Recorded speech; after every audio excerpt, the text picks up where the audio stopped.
JCCEB families, we are back for our Monday, or Magical Muggle Monday, and we are on chapter 12 of Harry Potter and the Prisoner of Azkaban. So before we get started, we're going to do a quick roll call for all of our incredible vocal actors, giving our little silent applause to show our appreciation. First up is Lana, our narrator. Next, we have Crystal, who is playing Oliver Wood and Neville. We have Leo playing Professor Lupin. Benji is playing James Potter, Harry's father. Margot is playing Hermione and Professor McGonagall. Sam will be playing Ron Weasley. And I'm a Summer and I'll be playing Harry Potter. And with that being said, thank you. If you're joining us on the PDF, we are on page 169 for chapter 12. And Lana, where are we in the book? That is 233 in the book. Fantastic. So 233 in the book. And I think with that being said, take it away, Lana. All right. Chapter 12, The Patronus. Harry knew that Hermione had meant well, but that didn't stop him from being angry with her. He had been the owner of the best broom in the world for a few short hours, and now, because of her interference, he didn't know whether he would ever see it again. He was positive that there was nothing wrong with the firebolt now, but what sort of state would it be in once it had been subjected to all sorts of anti-jinx tests? Ron was furious with Hermione too. As far as he was concerned, the stripping down of a brand new firebolt was nothing less than criminal damage. Hermione, who remained convinced that she had acted for the best, started avoiding the common room. Harry and Ron supposed she had taken refuge in the library and didn't try to persuade her to come back. All in all, they were glad when the rest of the school returned shortly after New Year and Gryffindor Tower had become crowded and noisy again. Wood sought Harry out on the night before term started.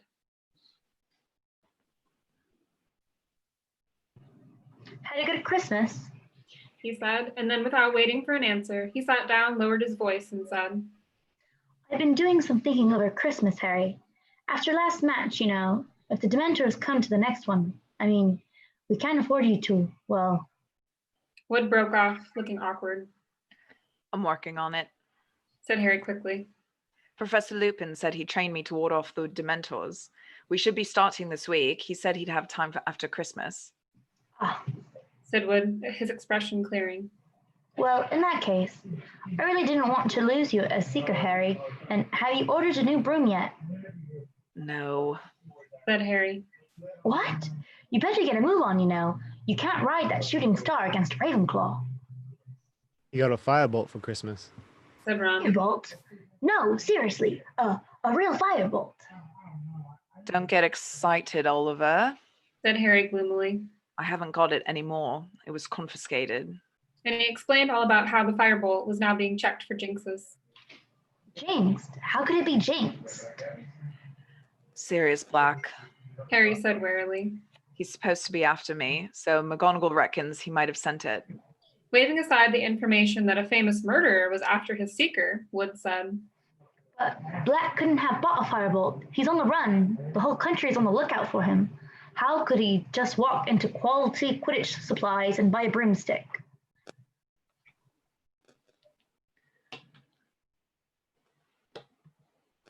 I know, said Harry. but McGonagall still wants to strip it down. Wood went pale. I'll go and talk to her. I'll go and talk to her, Harry. He promised. I'll make her see reason. A firebolt, a real firebolt on our team. She wants Gryffindor to win as much as we do. I'll make her see sense. A firebolt. Classes started again the next day. The last thing anyone felt like doing was spending 2 hours on the grounds on a raw January morning. But Hagrid had provided a bonfire full of salamanders for their enjoyment, and they spent an unusually good lesson collecting dry wood and leaves to keep the fire blazing while the flame-loving lizards scampered up and down the crumbling, white-hot logs. The first divination lesson of the new term was much less fun. Professor Trelawney was now teaching them palmistry, and she lost no time in informing Harry that he had the shortest lifeline she had ever seen. It was Defense Against the Dark Arts that Harry was keen to. After his conversation with Wood, he wanted to get started on his anti-dementor lessons as soon as possible, Ah, yes. said Lupin when Harry reminded him of his promise at the end of class. Let me see. How about 8 o'clock on Thursday evening? The History of Magic classroom should be large enough. I'll have to think carefully about how we're going to do this. We can't bring a real Dementor into the castle to practice on. Still looks ill, doesn't he? Said Ron as they walked down the corridor heading to dinner. What do you reckon's the matter with him? There was a loud and impatient "tuh" from behind them. It was Hermione, who had been sitting at the feet of a suit of armor, repacking her bag, which was so full of books it wouldn't close. And what are you tuh-ing at us for? Said Ron irritably. Nothing. Said Hermione in a lofty voice, heaving her bag back over her shoulder. Yes, you were. Said Ron. I said, I wonder what's wrong with Lupin. And you? Well, isn't it obvious? Said Hermione with a look of maddening superiority. If you don't want to tell us, don't. Snapped Ron. Fine. Said Hermione haughtily, and she marched off. She doesn't know. Said Ron, staring resentfully after Hermione. She's just trying to get us to talk to her again. At 8 o'clock on Thursday evening, Harry left Gryffindor Tower for the History of Magic classroom. It was dark and empty when he arrived, but he lit the lamps with his wand and had waited only 5 minutes when Professor Lupin turned up, carrying a large packing case, which he heaved onto Professor Binns' desk. What's that? Said Harry. Another Bogart. Said Lupin, stripping off his cloak. I've been combing the castle ever since Tuesday, and very luckily, I found this one lurking inside Mr. Filch's filing cabinet. It's the nearest we'll get to a real Dementor.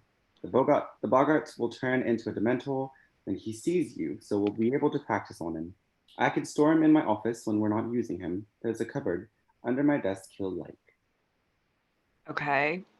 Said Harry, trying to sound as though he wasn't apprehensive at all, and merely glad that Lupin had found such a good substitute for a real Dementor. So, Professor Lupin had taken out his own wand and indicated to Harry to do the same. the spell I am going to try and teach you is highly advanced magic, Harry. Well beyond ordinary wizarding level. It is called the Patronus charm.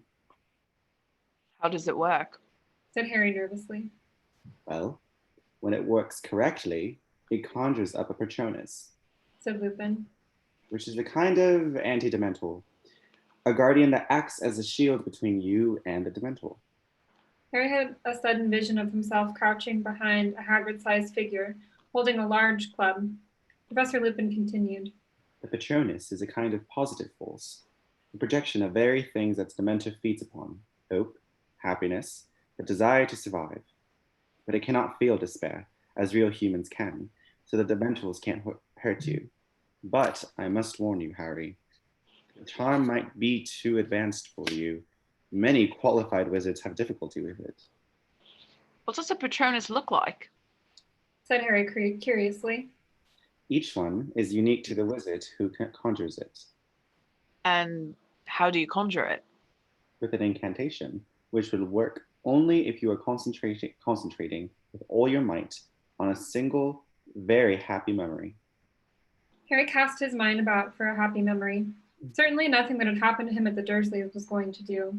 Finally, he settled in the moment when he had first ridden a broomstick. Right. He said, trying to recall as exactly as possible the wonderful soaring sensation of his stomach. The incantation is this. Lupin cleared his throat. Expecto Patronum. Expecto Patronum. Harry repeated under his breath. Expecto Patronum. Concentrating hard on your happy memory. Oh, yeah. Said Harry, quickly forcing his thoughts back to that first broom ride. Expecto Patrono. No, sorry, Patronum.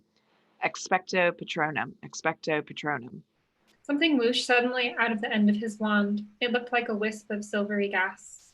Did you see that? Said Harry excitedly. Something happened. Very good. Said Lupin, smiling. Right then, Ready to try it on a Dementor? Yes. Said Harry, gripping his wand very tightly and moving into the middle of the deserted classroom. He tried to keep his mind on flying, but something else kept intruding. Any second now, he might hear his mother again, but he shouldn't think that, or he would hear her again, and he didn't want to. Or did he? Lupin grasped the lid of the packing case and pulled. A Dementor rose slowly from the box, its hooded face turned toward Harry, one glistening, scabbed hand gripping its cloak. The lamps around the classroom flickered and went out. The Dementor stepped from the box and started to sweep silently toward Harry, drawing a deep, rattling breath. A wave of piercing cold broke over him. Expecto Patronum! Harry yelled. Expecto Patronum! Expecto... But the classroom and the Dementor were dissolving. Harry was falling again through thick white fog, and his mother's voice was louder than ever, echoing in his head. Not Harry, please. I'll do anything. Stand aside, girl. Harry. Harry jerked back to life. He was lying flat on his back on the floor. The classroom lamps were alight again. He didn't have to ask what happened. Sorry. He muttered, sitting up and feeling cold sweat trickling behind his glasses. Are you all right? Said Lupin. Yes. Harry pulled himself up on one of the desks and leaned against it. Here. Lupin handed him a chocolate frog. Eat this before we try again. I didn't expect you to do it your first time. In fact, I would have been astounded if you had. It's getting worse. Harry muttered, biting off the frog's head. I could hear her louder that time. And him, Voldemort. Lupin looked paler than usual. Harry, if you don't want to continue, I will more than understand. I do. Said Harry fiercely, stuffing the rest of the chocolate frog into his mouth. I've got to. What if Dementors turn up at our match against Ravenclaw? I can't afford to fall off again. If we lose this game, we've lost the Quidditch Cup. All right then. Said Lupin. You might want to select another memory, a happy memory, to concentrate on. That one doesn't seem to have been strong enough. Harry thought hard and decided his feelings. When Gryffindor had won the house championship last year, had definitely qualified as very happy. He gripped his wand tightly again and took up his position in the middle of the classroom. Ready? Said Lupin, gripping the box lid. Ready.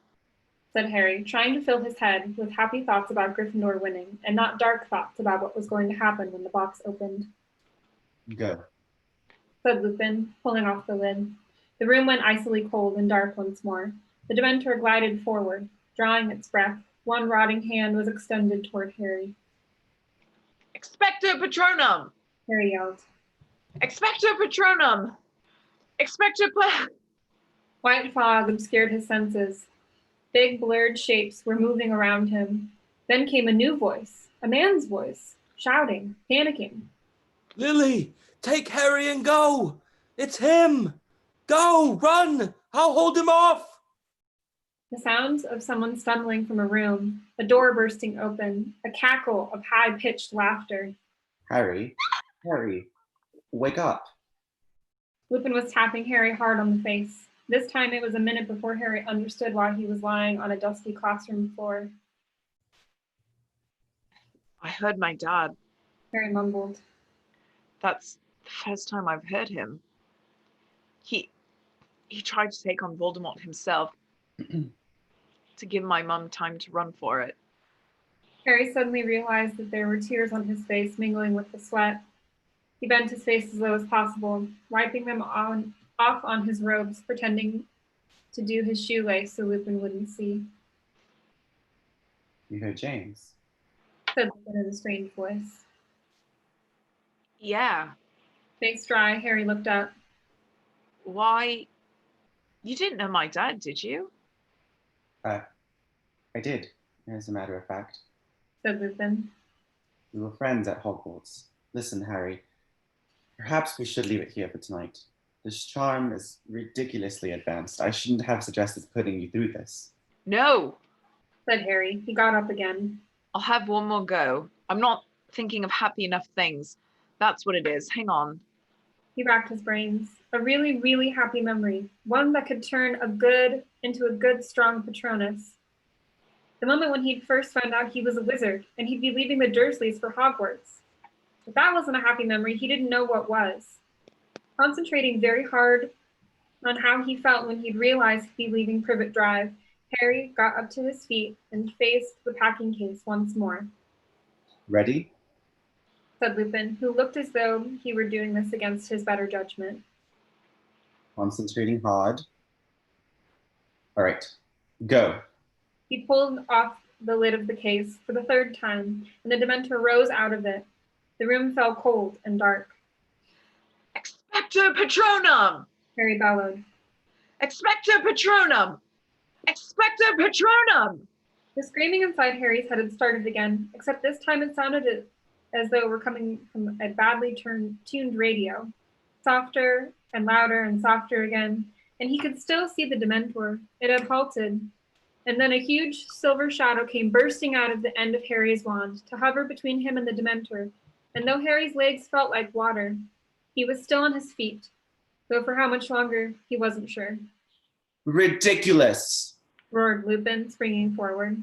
There was a loud crack, and Harry's cloudy Patronus vanished, along with the Dementor.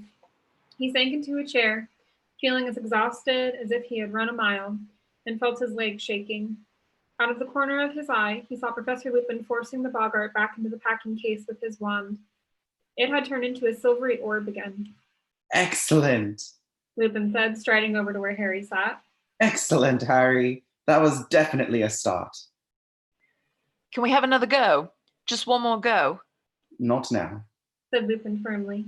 You've had enough for one night. Here. He handed Harry a large bar of Honeyduke's best chocolate. Eat the lot, or Madame Pomfrey will be after my blood. Same time next week? Okay. Said Harry. He took a bite of the chocolate and watched Lupin extinguish the lamps that had rekindled with the disappearance of the Dementor. A thought had just occurred to him. Professor Lupin, He said. if you knew my dad, you must have known Sirius Black as well. Lupin turned very quickly. What gives you that idea? He said sharply. Nothing. I mean, I just knew they were friends at Hogwarts too. Lupin's face relaxed. Yes, I knew him. He said shortly. Or I thought I did. You'd better be off, Harry. It's getting late. Harry left the classroom, walking along the corridor and around the corner, then took a detour behind a suit of armor and sank down on its plinth to finish his chocolate, wishing he hadn't mentioned Black, as Lupin was obviously not keen on the subject. Then Harry's thoughts wandered back to his mother and father. He felt drained and strangely empty, even though he was so full of chocolate. Terrible though it was to hear his parents' last moments replayed inside his head, these were the only times Harry had heard their voices since he was a very small child. But he'd never be able to produce a proper Patronus if he half wanted to hear his parents again. They're dead. He told himself sternly. They're dead, and listening to echoes of them won't bring them back. You'd better get a grip on yourself if you want that Quidditch cup. He stood up, crammed the last bit of chocolate into his mouth, and headed back to Gryffindor Tower. Ravenclaw played Slytherin a week after the start of term. Slytherin won, though narrowly. According to Wood, this was good news for Gryffindor, who would take second place if they beat Ravenclaw too. He therefore increased the number of team practices to 5 a week. This meant that with Lupin's anti-Dementor classes, which in themselves were more draining than 6 Quidditch practices, Harry had just 1 night a week to do all his homework. Even so, he wasn't showing the strain nearly as much as Hermione, whose immense workload finally seemed to be getting to her. Every night, without fail, Hermione was to be seen in a corner of the common room, several tables spread with books, arithmancy charts, rune dictionaries, diagrams of muggles lifting heavy objects, and file upon file of extensive notes. She barely spoke to anyone and snapped when she was interrupted. How's she doing it? Ron muttered to Harry one evening as Harry sat finishing a nasty essay on the undetectable poisons for Snape. Harry looked up. Hermione was barely visible behind a tottering pile of books. Doing what? Getting to all the classes. Ron said. I heard her talking to Professor Vector, that arithmancy witch, this morning. They were going on about yesterday's lesson, but Hermione can't have been there because she was with us in care of magical creatures. And Ernie Macmillan told me she's never missed a Muggle Studies class, but half of them at the same time as divination, and she's never missed one of them either. Harry didn't have time to fathom the mystery of Hermione's impossible schedule at the moment. He really needed to get on with Snape's essay. 2 seconds later, however, he was interrupted again, this time by Wood. Bad news, Harry. I've just been to see Professor McGonagall about the firebolt. She got a bit shirty with me, told me I'd got my priorities wrong, seemed to think I cared more about winning the cup than I do about you staying alive. Just because I told her I didn't care if I threw you off, as long as you caught the snitch first. Wood shook his head in disbelief.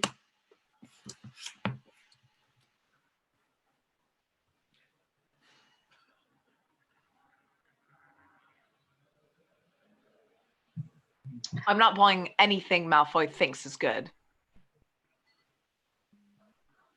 Is that where we are? Yeah. Honestly, the way she's yelling at me, you'd think I'd said something terrible. Then I asked her how much longer she was going to keep it.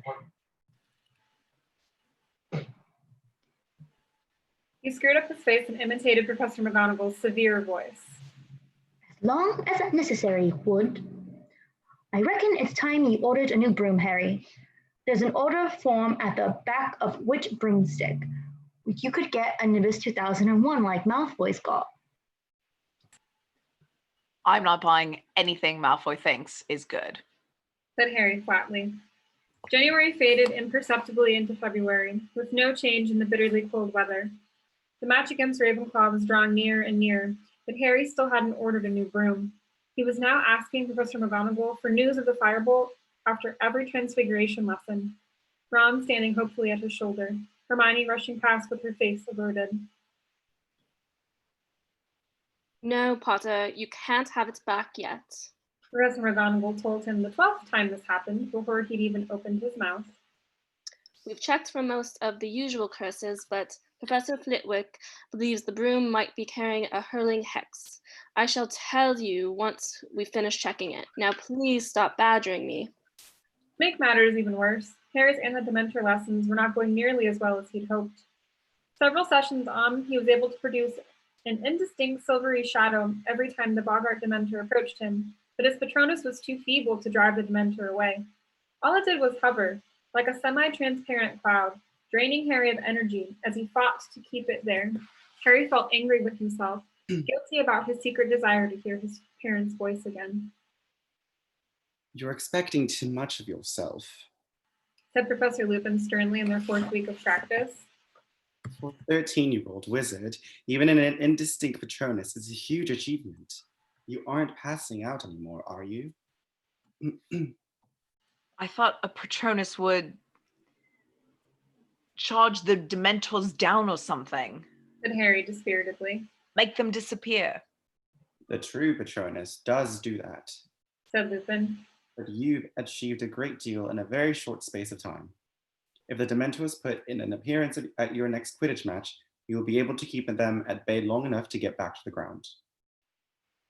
You said it's harder if there are loads of them. Said Harry.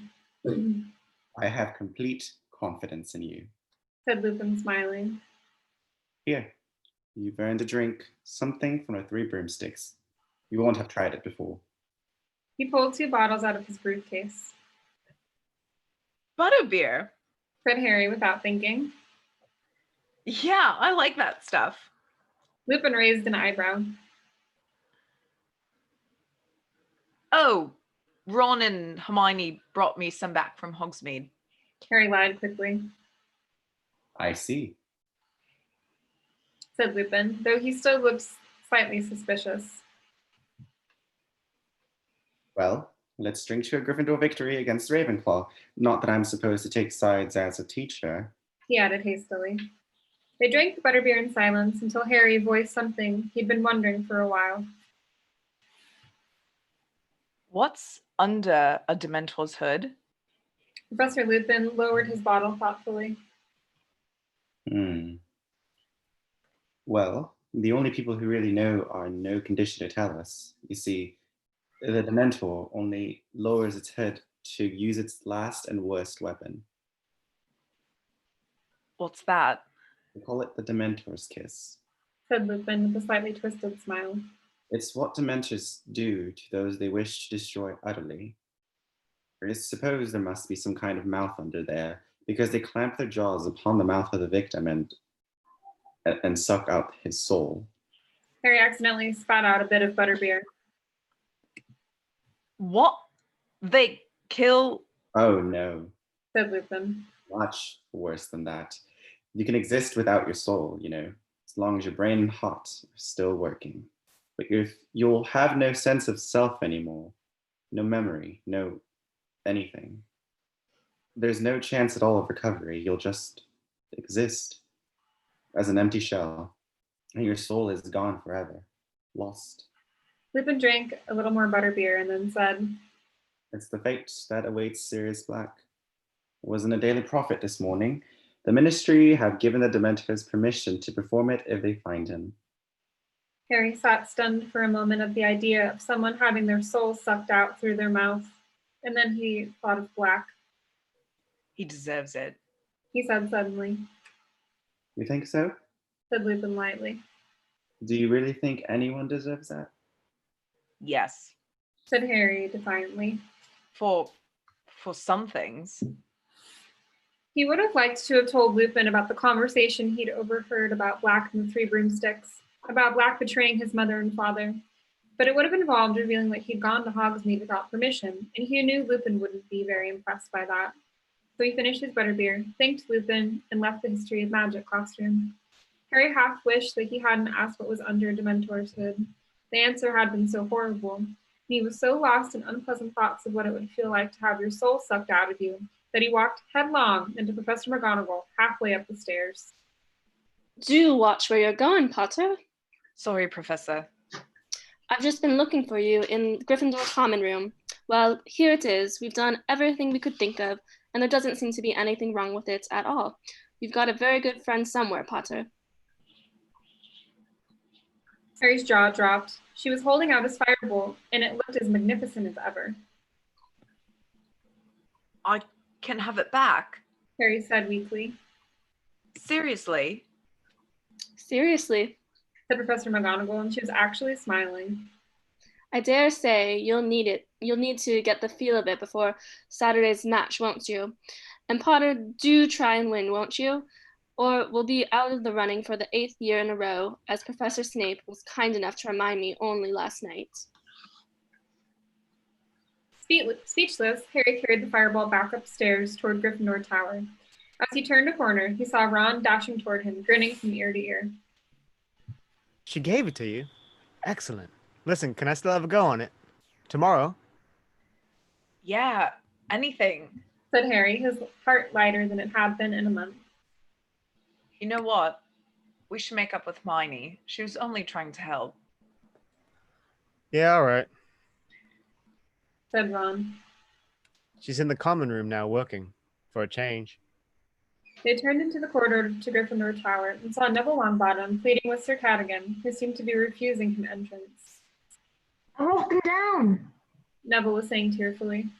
but I must have dropped them somewhere. A likely tale. Roared Sir Cadogan. Then, spotting Harry and Ron, Good evening, my fine young yeoman. Come clap this loon in irons. He is trying to force entry to the chambers within. Oh, shut up. said Ron as he and Harry drew level with Neville. I've lost the passwords. Neville told them miserably. I made him tell me what passwords he was going to use this week because he keeps changing them, and now I don't know what I've done with them. Odds bookings.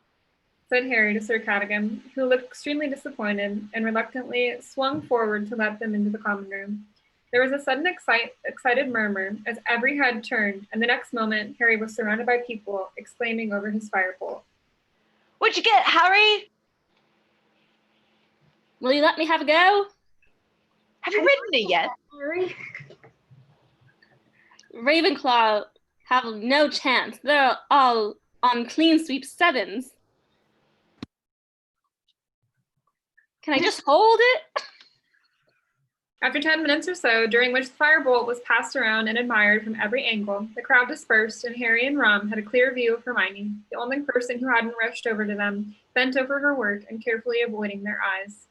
Harry and Ron approached her table at last, and she looked up. I got it back, said Harry, grinning at her and holding up the firebolt. See, Hermione, there wasn't anything wrong with it. Said Ron. Well, there might have been, said Hermione. I mean, at least you know now that it's safe. Yeah, I suppose so, said Harry. I better put it upstairs. I'll take it. Said Ron eagerly. I've got to give Scabbers his rat tonic. He took the firebolt and, holding it as though it were made of glass, carried it away up the boys' staircase. Can I sit down then? Harry asked Hermione. Can I sit down then? I suppose so, said Hermione, moving a great stack of parchment off the chair. Harry looked around at the cluttered table, at the long arithmancy essay, which the ink was still glistening, at the even longer Muggle Studies essay, Explain Why Muggles Need Electricity, and the rune translation Hermione was now poring over. How are you getting through all this stuff? Harry asked her. Oh, well, you know, working hard, said Hermione. Close up, Harry saw that she looked almost as tired as Lupin. Why don't you just drop a couple of subjects? Harry asked, watching her lifting books as she searched for her rune dictionary. I couldn't do that, said Hermione, looking scandalized. Arithmancy looks terrible, said Harry, picking up a very complicated-looking number chart. Oh no, it's wonderful, said Hermione earnestly. It's my favorite subject.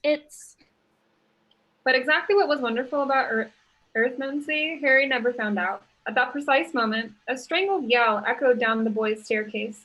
The whole common room fell silent, staring, petrified at the entrance. Then came hurried footsteps, growing louder and louder, and then Ron came leaping into view, dragging with him a bedsheet. Look! He bellowed, striding over to Hermione's table. Look! He yelled, shaking the sheets in front of her face. Ron, what? Scabbers! Look, Scabbers! Hermione was leaning away from Ron, looking utterly bewildered. Harry looked down at the sheet Ron was holding. There was something red on it. Something that looked horribly like... blood. Ron yelled into the stunned silence. He's gone. And you know what was on the floor? No? Said Hermione in a trembling voice. Ron threw something down into Hermione's rune translation. Hermione and Harry leaned forward. Lying on top of the weird, spiky shapes were several long, ginger cat hairs. Dun, dun, dun. All right, we're going to end here. So we'll pause and we will resume chapter 13, Prisoner of Azkaban, on Thursday at 4 o'clock. We want to say thank you all so much for joining us, and we'll see you on Thursday. Have a great week, everyone. Happy Magical Muggle Monday. Bye.